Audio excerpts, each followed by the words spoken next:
Did you know, to get the best persistence and quality growth from a new perennial pasture, it takes about 2 years of careful management.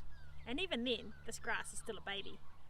Today, I'm going to take a quick minute to talk to you about establishing new grass, what exactly is going on with those wee tillers in the first 12 months, and some practical tips to make sure you can get the best of this homegrown feed. First up, your immediate goal is a nip-off graze and one proper grazing by the time winter or the wetter weather arrives. Sometimes this is easier said than done, but it's super important.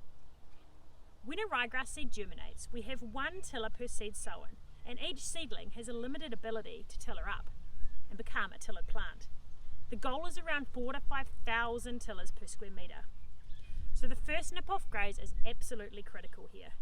This event is all about setting up the new pasture and not providing feed for your stock necessarily. It is a very light graze once tillers have passed the pull test. Now this may be 6 or 8 weeks after sowing and longer in cool or dry conditions. Tearing the leaf at this time causes a physiological response within the newly grown tiller, which prompts it to produce daughter tillers, triggering a thickening up of pasture before the second grazing.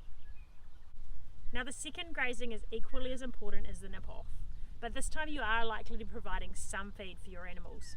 The rules here: wait for the 3-leaf stage and try not to graze in the wet. Leave a good 5 centimetre residual if you can, as the plants are still young and vulnerable.